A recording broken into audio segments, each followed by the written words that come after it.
တော့တိုက်ပိုင်မြေမကျူးကျော်ရဆိုတဲ့ဆိုင်ဘုတ်လေးတွေ့တယ် ဟာအဲ့လိုဆိုလို့ရှိရင်ဒီဟာကိုပြောရမှာပဲဘယ်တော့အဲ့ဒီတပ်ပိုင်မြေတွေဘယ်လိုဘယ်နဲ့တပ်ပိုင်မြေမကြွေးကြော်အားတွေဖြစ်သွားလဲဆိုတာအဲ့ဒါတွေတော့ဟိုကြည့်ပြီးတော့လောက်ရမယ်ဒါဝင်းကြီးချုပ်ကလည်းဒီဟာကိုကြည့်ပေးပါ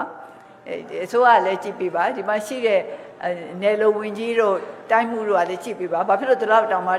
ပြည်သူတွေလည်းမလို့ဟာဘယ်နဲ့တပ်ပိုင်မြေတွေပဲဖြစ်နေလဲလို့ဆိုတာဟုတ်နောက်တခြားအခက်အခဲတွေရောရှိပါသေးလား ပြီးတော့ရှိသေးပါတယ် ဟုတ်ကဲ့ ကျွန် အရှိရမှာပေါ့ဒီလောက်ကတော့ တော်တို့မြန်မာနိုင်ငံ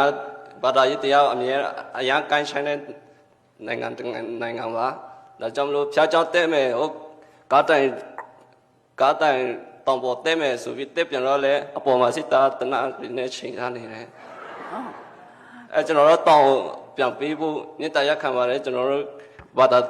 တရားခရစ်ယာန်ဘာသာနဲ့ကိုယ်ကွယ်ထားတဲ့ crop တောင်အသိပိုက်ထားတာကိုတွေ့ရပါတယ်အဲ့ဒါလည်းအခက်အခဲတစ်ခုပါပဲ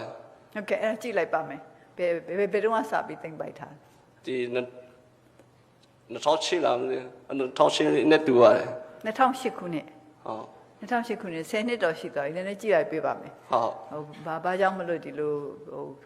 စာတော့ပြီးတော့ကိုယ်ွယ်ဖို့ဟာအခက်အခဲရှိနေတယ်လို့ဆိုတာ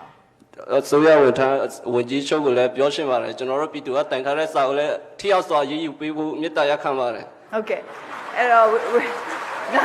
နဝတိကဝိညာဉ်ချုပ်နေတဲ့ပြည်သူကတိုင်တဲ့စာတွေကိုလည်းတည်တည်ချာချာဖတ်ရလိမ့်မယ်ကိုယ်တိုင်မဖတ်နိုင်ရင်ဖတ်တဲ့အဖွဲ့လေးလည်းဖွဲ့ထားပါလိမ့်မယ်ဖတ်တဲ့အဖွဲ့ကလည်းနည်းနည်းဖြောင်းမှတ်ဖို့လိုတယ်သူတို့အကြောင်းတိုင်တာပါလို့ရှိရင်တင်းမပြတ်မှလည်းစိုးရင်ရသေးတယ်အဲ့တော့အဲ့ဒါကိုတည်ချာမှာခဲ့ပါမယ်